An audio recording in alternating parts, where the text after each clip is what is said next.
House in Baltimore, and a fresh life for the Baltimore Orioles. Those ugly uniforms produced some Orioles magic at Fenway Park over the weekend. And here come the Seattle Mariners, who, by the way, are still north of the Orioles in the standings. It has been a wild skirmish from east to west and all the way through the middle, where Minnesota and Kansas City are flopping around. Art Thiel has seen it all. He is the longtime columnist in Seattle, once at the Seattle Post-Intelligencer for many moons. Now out there doing it at Sports Press Northwest. You can follow his journey out on Twitter at Art_Thiel. That's Thiel. Art, be honest, before we start the whole thing, I want to give you your credentials here. When did you start in Seattle? I need to know this. It was the Paleozoic era when we had this thing called a newspaper. It was a primitive form of tribal communication among the backward people of the 20th century. In black and white, all in black and white there. Yes.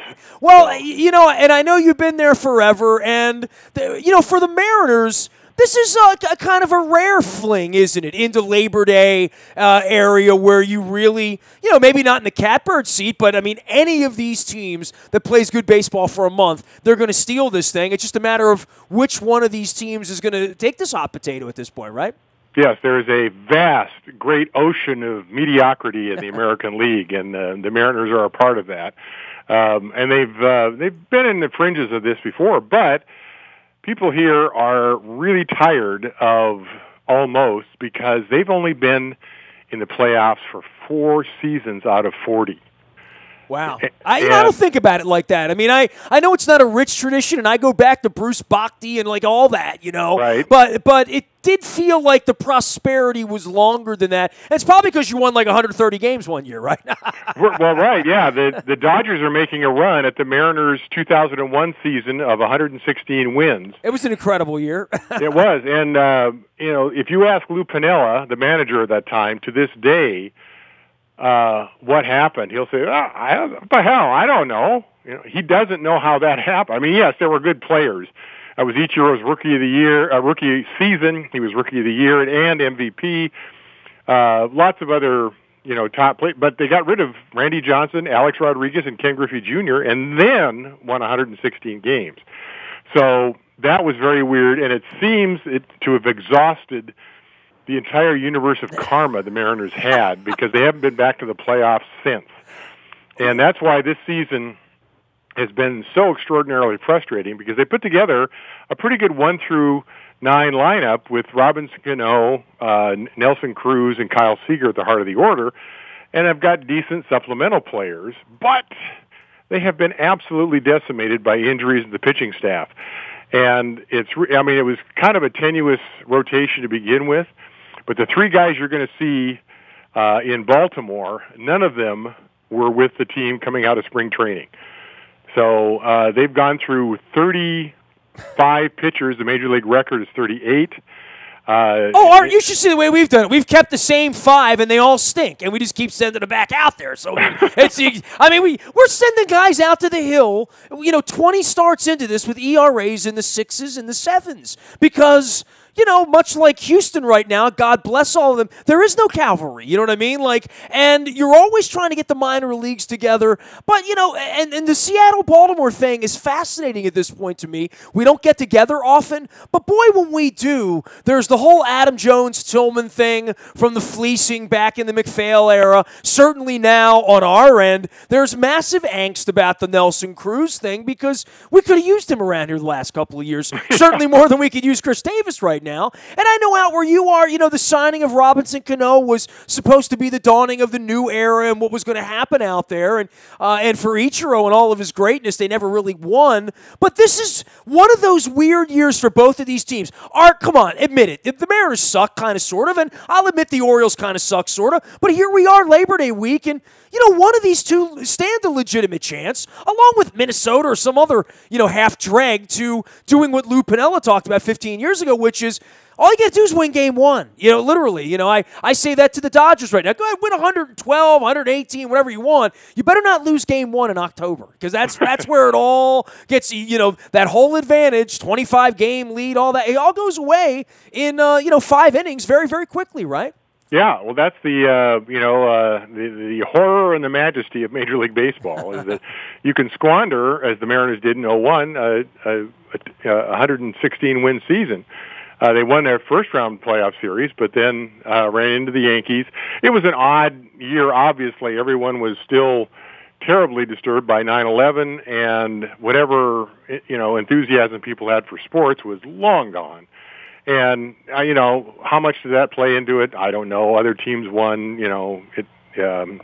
But the issue has been since then, the Mariners have not been back to the playoffs. They've had a weak ownership, a confused management, and they've squandered not only Ichiro's talent for his 12 years here, but Felix Hernandez has been one of the game's best pitchers, and he's had 2,500 major league innings. Not one of them has been in the playoffs.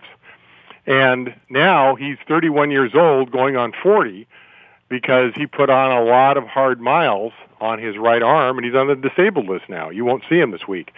And he may be back in September, but in what condition, is anybody's guess. So it's a terrible squandering when you have top-tier talent come through your yard and you don't do anything with it. And the Mariners do, in fact, kind of suck.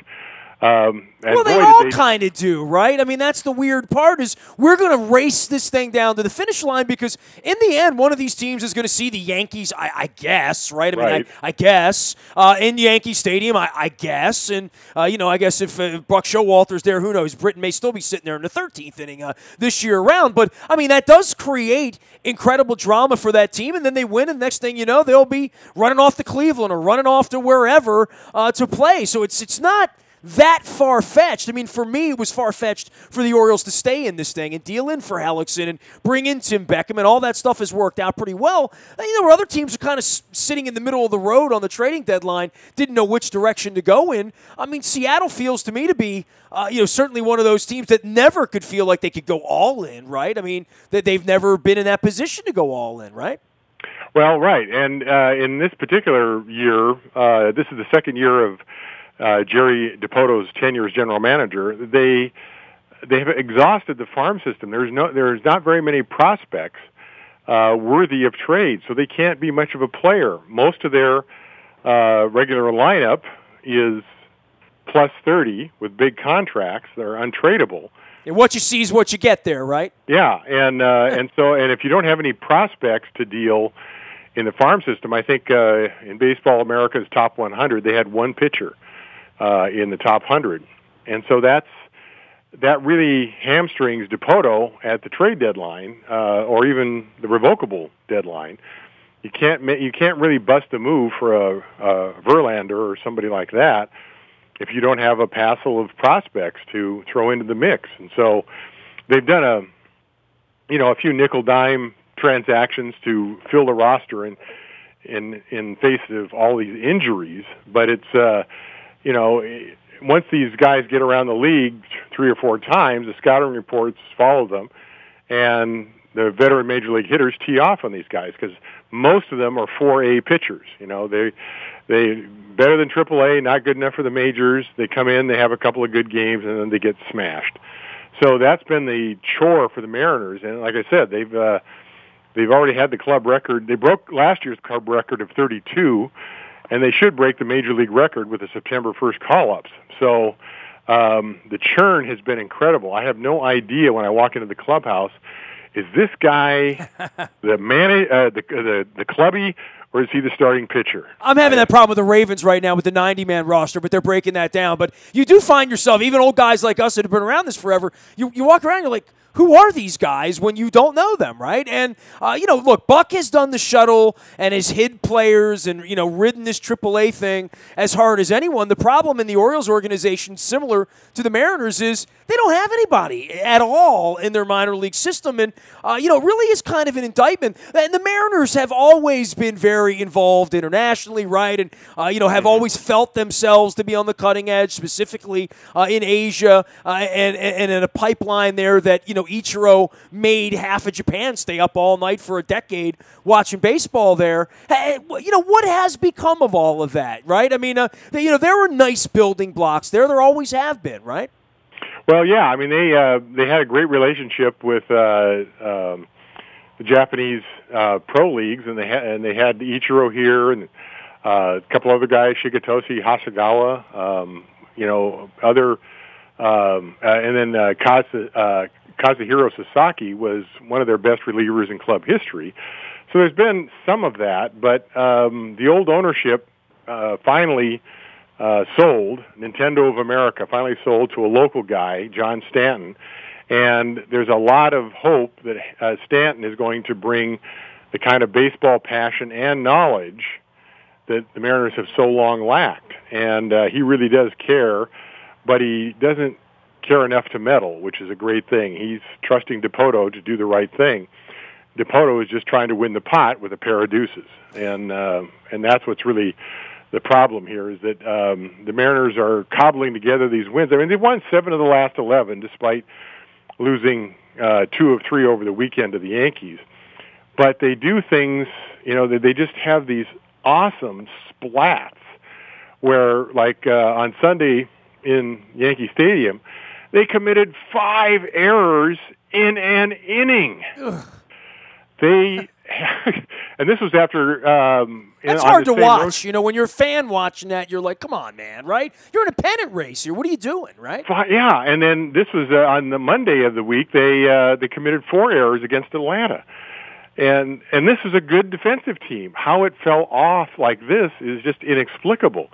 But they gave up 5 unearned runs and lost 10-1 Sunday, after building all this momentum, being in the race. And like I say, they still won 7 of 11. And then this trip they're on, it's 4 cities, 7,500 miles, 12 games. And it's just a killer in August. And they're hanging in there. They're not terrible. But then they do these face plants like they did with the 5 errors in 1 inning.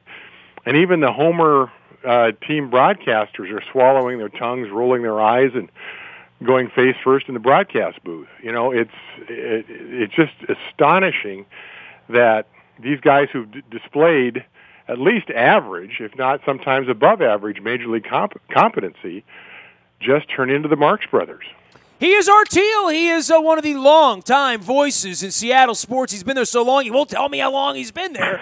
He was a long-time columnist at the Seattle Post-Intelligencer. Back when I was a younger man, I used to read his work coming in on the Wire from Hearst and other places west. He's now the co-founder and president of Sports Press Northwest. You can follow them at sportspressnw.com out on the web, or at art_Teal, and that's Thiel. You mentioned DePoto, right? So I did a tour 2 summers ago. I went to 30 ballparks in 30 days. And, some nights you're in a sleepy game. Some nights there were rain delays. It was just 2 nights I saw no-hitters go into the 7th inning. On this crazy journey, I was in Seattle on a night that was a very nondescript night there with Phil Gordon, the poker player who lives in downtown Seattle, is my buddy. But when I was in Anaheim, the day I was there, they were playing the Yankees. It was an afternoon getaway game for the Yankees on the West Coast. And the first person I saw in the press room when I came in, Art, was Ken Rosenthal. And I was Ken's understudy, copy boy, 3 a.m., get him whatever the hell he needs because he's at a payphone outside of Comiskey Park and the Radio Shack's not working and the couplers are down, right? I know this world. Right, so that's why I'm bringing this up with you. And I see Rosenthal and he's like, Nestor, I love you. I just can't talk to you today. I got news. And I'm thinking to myself, like, when you see Rosenthal early in an afternoon game on a Thursday and he's beside himself, I know that look. I've seen it from Kenny back when he was a much younger man than I was as well. And lo and behold, that was the end of the DePoto era there. The Socha thing finally sort of flamed up and flamed out. And it was a big story in Halo Land as he was there for, part of this. And obviously Socha's been there since he left the Dodgers, right? But, in the case of DePoto coming up there, like, what has he done? What did he find? And just play a little optimism here for me. If not even over the next month, what is the optimism for the Mariners, over the real haul here? Because they stand a chance to be that team in October as well as any of the rest of these dregs, right? Right. Well, yeah, there is optimism because DePoto is a big believer in player development. A big believer. I'm sure every team says they are. Says the guy that gave Pujols and Hamilton the money. I just had to slide that in. I know it wasn't his money. It was Artie's money, but it's still money. Yeah, and he will tell you quickly that it was done over his almost dead body. Sort of like the Frank Wren, Albert Bell thing that I wrote about years ago, but I hear right. it, Yeah. But DePoto really is emphasizing player development, and he's and so his claim, and I tend to agree, is that the Mariners actually have drafted reasonably well, even in the last 10 or so years, but they didn't do anything under former general manager Jack Zarenzik or Bill Bavasi, his predecessor, who did the Adam Jones trade, and so you can thank me for that. Thank you.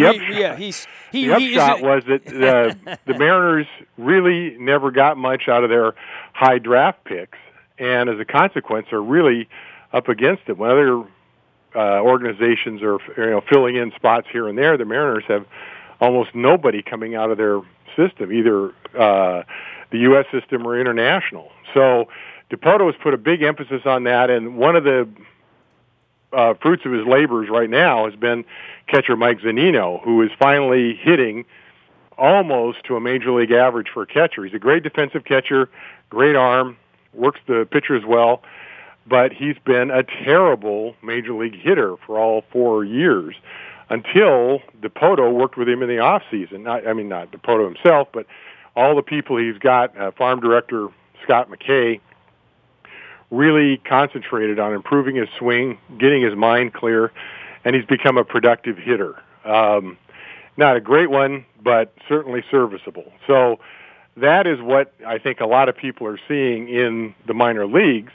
This development really has a hard time making an immediate impact. It's going to take 2, 3, 4 years. This is DePoto's second year here. And that is the hope, is that these guys are going to finally have somebody paying attention to the mental aspects of the game. And it goes over big in Seattle because this comes straight out of the playbook of Pete Carroll over at the Seahawks. The Seahawks have mastered the art of finding undrafted free agents and making them, at least major or NFL average players, and occasionally you'll get a Doug Baldwin or other guy like that who becomes a star. And that's what the Mariners need, because they haven't had the 40th round draft choice come in and be a fixture. Every team usually gets one of those, but even it would be great if you could get a first round draft pick to come here to be serviceable at the major league level, and that just isn't happening. And as such, the Mariners are just spinning their wheels every time Labor Day shows up. They may get there this year, but having to go through 35 pitchers to get there, that's hard on everybody. And that's just not a way to sustain success. All right, we kid about Nelson Cruz here, but we really don't kid. In all these off seasons, I've sat. It's my 26th year doing sports radio here, and I've only been banned from my Oriole press pass for 10 years. So I'm hanging in there. I'm still past the halfway mark. And Nelson Cruz in the off season, we discuss what's a good value, what's a good buy. He was a little complicated because he came in here. They got a lot of value out of him, a lot of tread, and then he got real expensive. And $56 million sounded like a lot at the time. I think the old man balked at that around here. And he winds up being just a fantastic player. But more than that, he's a great guy. And he came here with allegations and on the back end of the PED thing and all of that. But certainly for Machado, for Scope, for the Latin ball players that were on the team, he was an incredible calming force and a part of a really good part of Oriole baseball for that little period of time, and they let him get out the side door on a contract that really looks like a great contract on the Seattle side, right? Yeah, well, I was a little surprised that he was in position to be available, and that the Mariners finally pulled the trigger. I was thinking that I can't remember, he was 33 or 4 when he signed it, and I thought, man, maybe that's a risk because allegedly. They've already hooked up Cano for 10 years at $24 million, and I'm thinking, man, this is, you're counting on guys that are going to be sunsetting in the last 3 or 4 years of their contract. But it's been a very productive time for Cruz here, and he even hit well at Safeco, which is supposedly a pitcher's park, but he doesn't seem to be bothered by that.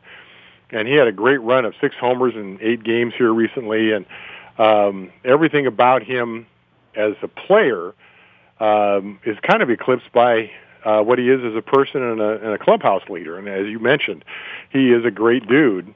And I hadn't spent much time around him, just, occasional post-game quote here or there in the visitor clubhouse.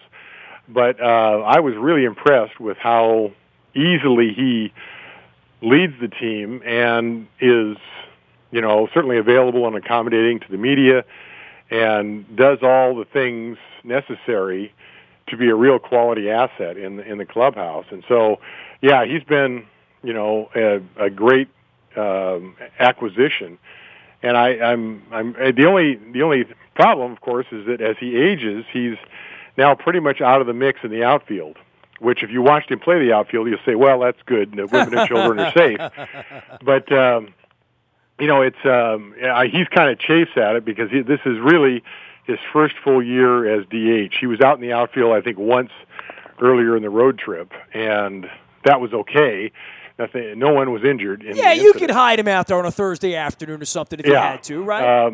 But their issue is not so much how he plays as whether he's going to pull a hammy or have some sort of leg injury while he's out in the outfield. And he's had a few of these where he misses 2-3 games or something like that. Nothing catastrophic, but with each passing year, he's a little more vulnerable. So that's his only problem now. He's a permanent DH, and I don't think any other American League team would have him any other way. So it's pretty much, he's settled in here, and he's great friends with Robbins Cano. And really just an asset in so many ways. So, yeah, I think the Orioles screwed that one up. I'll trade you one Mark Trumbo for him right now, Arteel. Throw in Adam Jones as a rental. but you can keep Chris Tillman. You can have Chris Tillman too.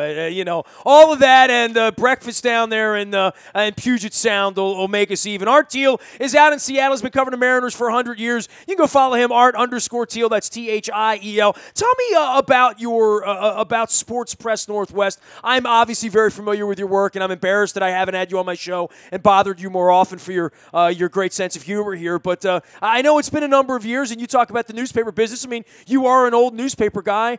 Doing it out there on the web, right? Yeah, the PI died an unceremonious and unnecessary death in 2009. I worked for the .com version of it, didn't like it, struck out on my own with a partner, and he and I have been doing the digital world for the last 6 years. And it's been, I really, it's made me, I've traveled enough to get to the Seahawks 2 Super Bowls in that time, and I went to the Mariners in Japan, and when they opened the season in Japan, I think in 2013. And that's on my bucket list, by the way. I've been to Japan, never seen a baseball game in Japan. Yeah, well, I've seen one, and it's a very different experience. It's a whole lot like college football, and their fans seem to have a whole lot more fun than the more jaded fans that I see in Major League ballparks. But yeah, that was a treat. So I've had these great experiences, and then I'm learning the digital world. And when I look back on, we cover all the major sports in the Seattle area and try to get to Washington State football. And it's been really a remarkable thing because even the digital world has changed 2 to 3 times since I've been doing it. Oh, yeah, absolutely. I mean, just and, the day and Twitter now was the interesting born. thing comes up. There seems to be, in the last year, more and more interest from news consumers, sports news consumers, to actually pay for content. There's a new website. I don't know if you've heard about this, called The Athletic. I know, yeah. I mean, this is what I do for a living, too, so I'm up on it. And obviously Ken Rosenthal making some big news last week as well. Yeah, right. So it's, I think maybe the world of news consumption is coming around to the fact that this stuff isn't done for free. You got to pay quality people to do quality work. And rather than try to rely on advertising, which has been the news business's, bread and butter for so long, this is going to be direct consumer. The writer, the content producer, selling direct to the consumer. And I think that's the way forward, because everything else is not going to work, because Google and Facebook control 85% of all the digital ad revenues in the world. And that leaves everybody else, the rest of us, to quibble over 15%. That is not a healthy industry. And so doing it on your own and going out and making the connection with sports consumers, fans, and friends is a way forward for individual entrepreneurs. But it ain't easy, pal. Oh, I'm keenly aware, having owned the radio station here for 20 years. Art Thiel is the co-founder and president of Sports Press Northwest. You can find them at sportspressnw.com, and Art is out on Twitter, as well as doing a little NPR stint on the radio at KNKX. Two more things for you. Cano and the signing there. Still thumbs up on that? I mean, there was a little noise back before the trading deadline that perhaps Cano could be packaged back to the Yankees somehow. Well, yeah, I don't think that was well-founded. I mean, I think everybody's been happy with him here. And the only question, which, of course, they knew from day one, is can he stay healthy enough to be productive for most of the balance of the contract? I think everyone realizes year 9 and year 10 are not going to be happy ones. But can he stay healthy enough to get the Mariners back to the playoffs? That's kind of why they're trying to push this season, because DePoto sees that this might be the last combined year of quality production from Cano and Cruz together. Each year the chances diminish, but I think they see an opportunity here, just like we've been talking about, of just getting to that second wild card and getting one good game in the loser out round, and who knows what may happen. Sure, it looks like, Boston's doing well and the Astros, were doing well, but hopefully there will still be a Houston there for the Astros to play. Yeah. No doubt. So, there is an opportunity here basically to get lucky, but they've got to do it while Cano and Cruz are productive. I don't think the Mariners really seriously considered any kind of a swap for Cano, because they're not hurting financially. They don't. I don't think any Major League Baseball team is hurting financially. If they say so, they're lying. So I think it's not a matter that his contract is burdensome. It's just a matter of getting the most out of his best years. And I think they still think he's in it, and that's why they weren't seriously entertaining any kind of offer. Last thing for you, Art. I travel the world, and I've been to Seattle 3 times in the last 3 years. I was there for the U2 show back in May. Oh, yes. So, I was down at the football stadium there. I was there for baseball 2 summers ago. I came in when the Ravens played there a number of years, 4 or 5 years ago as well. It really is astonishing, even in the middle of summer, as I was there for baseball 2 years ago, how the Seahawks really own that place, right? And I know you go back way to the point where, it was Zorn and Largent and pretty much nothing else around there, Dave Craig, for a number of years. And It was a baseball town, right? And even really a Sonics town before that, if you go back to Sickman, like all that. And I know, that's another sore spot for you guys out there as well. But it's amazing the way the Seahawks have usurped it, and that crazy Dayglow green, which is the weirdest, ugliest thing until you see a sea of it, and then you're like, oh, I sort of get it now, Like, when I saw it in Times Square, I'm like, yeah, that's kind of cool. It'd be kind of fun to be a Seahawks fan and wear that ugly lime green. It really would be. Well, that lime green was a one-time only thing, and I still have a scar on my retina from that, a little shadow there that it's fluorescent green, and I curse owner Paul Allen for that one. But, it is a Seahawks town, tried and true, all the way. It's amazing. Seattle has a geographic monopoly here, like nobody else in sports, because they have all of Alaska, all of Western Canada, all of the Northwest into Northern California, and to the Rocky Mountains, and so they bring the fans come from as geographically disparate an area, and then when the Seahawks got hot, made their first Super Bowl was 06 under Mike Holmgren with Matt Hasselbeck, but the two under Pete Carroll have really ignited an incredible passion everywhere. And I've traveled, on the West Coast mostly, but everywhere I go, the 12 flag is somewhere in every bar in the Northwest. And the number of people who come from a long ways away to spend the weekend in Seattle, and do the whole Friday, Saturday, Sunday party thing is just phenomenal. And they've got a waiting list about 30,000 deep for season tickets, and their renewal rate is about 99.9%. So it is a remarkable thing, and you remember when they were just trying to get people to walk into the Kingdom, right? Yeah. I mean, the Seahawks have had a pretty good connection with this fan base. There have been some down years. They had a 2-14 year in 1992 with Dan McGuire as the quarterback, and yes, I remember there was well. a number of other dubious characters there, but it was actually in 1984 is when the Seahawks as a franchise retired the number 12 jersey.